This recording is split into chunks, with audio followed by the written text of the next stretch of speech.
We're looking at the Vetro Vero Flat Pitcher, displayed in Vetro Vero Studios in southern Pennsylvania. Michael Schunke started a clear bubble, and Josie Gluck has gathered up some colored glass. She's bringing that color over to Michael, who will cut it off and roll it over his bubble. This is called doing a color overlay, and it's a common way to introduce color into a piece, especially if we want the color to be even and symmetrical. You see all that snarfly stuff in there? Right in there where my blades are now? That ends up, you might get lucky.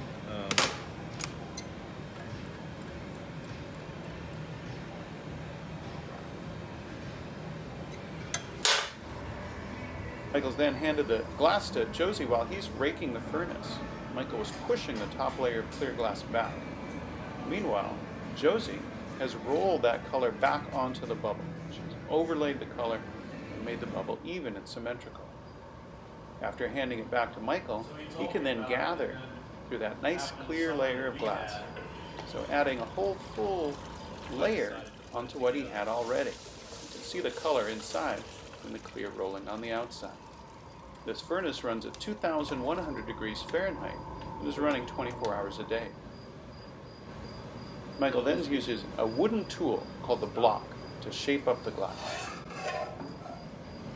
He'll move over to the steel table called the marver, where he's cooling the tip of the bubble down.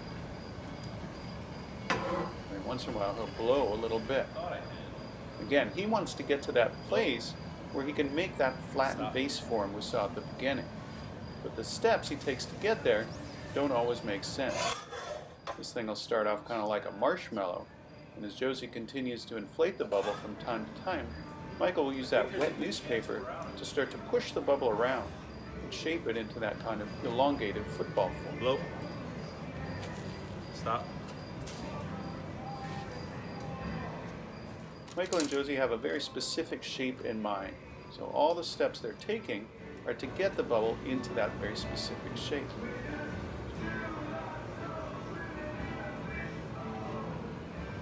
Okay, it's an old, folded up wet newspaper that Michael's using to shape the piece. Once he gets the form he wants, he'll mark the side. Again, we want to flatten this bubble down. Josie's got the bubble extra hot. She'll bring it on over to Michael, who's going to use some cork pads to squeeze the bubble down. Again, it is a flattened pitcher, so the corks allow the bubble to get flattened without distorting the overall profile.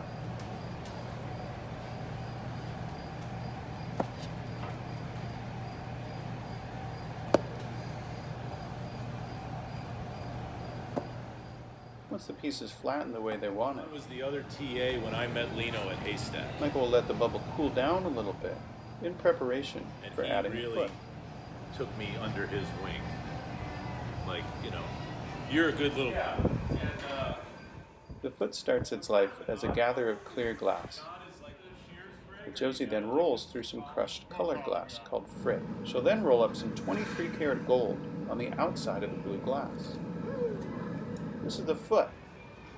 She'll bring it over and drop it, just like they dropped the color at the beginning for the overlay. In the same way, Michael snips it off with the diamond shears and uses the metal tools, the tag, to roll the glass back. As Michael stays on the side making the edges, Josie's got the wooden paddle flattening the bottom of the foot. It's a tricky shape to make because the glass wants to roll up the side. Once they have the foot the way they want it, the next step is to add the punty. This will be the new handle for the piece. It'll support it when it's time to break it off.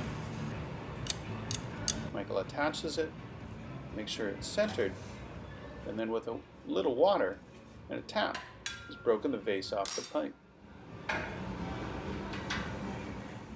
Now it's time to work on the spout for the pitcher. Reheating in the fire, Michael wants to get the neck nice and gooey so he can move in and trim the glass down a little bit. Michael will begin with just a trim to get rid of some of that sloppy material on the top before coming in and cutting one slit down the back side.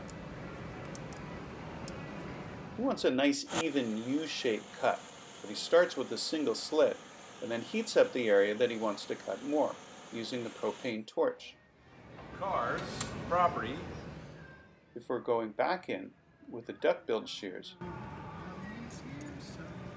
as he cuts first down and then back up, you can see Josie using some of the tweezers to make sure that the lip doesn't collapse in on itself.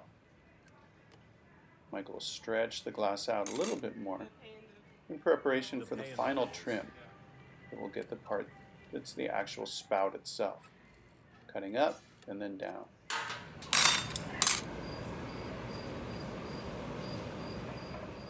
The trimming process can pull the lip of the piece a little bit off center, so Michael will take a moment to straighten it out.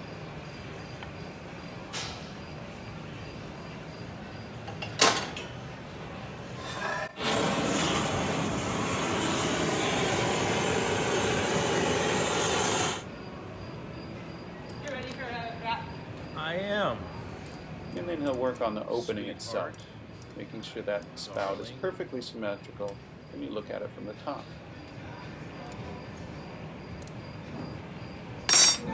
Just by watching him. Josie's gathered up some more color and gold. This time, it's for a band around the top of the piece. Michael will mash that down with his tag, and then make an extra little flat spot for the handle. Then Michael can put the finishing touches on the curve of the piece.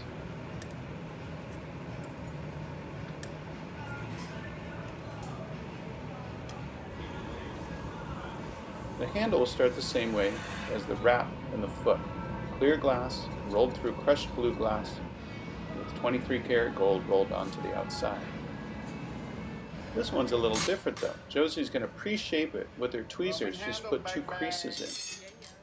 And then with her shears, she'll cut the end off. This is called making a Roman handle. And it was popular 2,000 years ago when the Romans were doing a lot of glass blowing.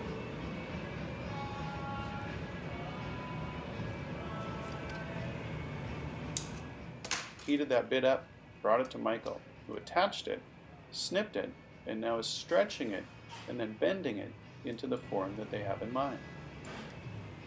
Michael has to work quickly because that glass wants to cool down. Once it hits about 1,000 degrees, you can't shape it anymore. The next step is to heat the very top of the handle. Got it, it's fine. Michael can then take care of the final adjustments before the piece is ready to put away in the oven.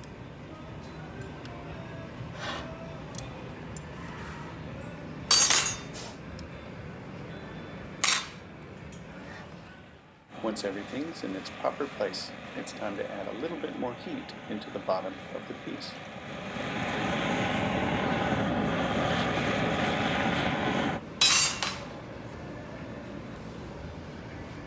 When it's time to take the piece off, bring it on over to the knockoff station, and with a light tap, break the puntee out. We want to take the piece off at about 1,000 degrees, and then Josie's using that torch at about 4,000 degrees to melt the break-off area so it's nice and smooth. The piece goes into the annealing oven, which is close to 1,000 degrees Fahrenheit, and it takes about a day to cool it down to room temperature. On the day I visited the shop, Michael and Josie created 2 pitchers, and they love to display them in groupings so that you can overlay and see how the colors add to make a third. Michael Schunke, Josie Gluck, Vetro Vero Glass Studios in southern Pennsylvania. Thanks so much for watching. I'm Greg Owen, G-Man on Fire, and have a great day.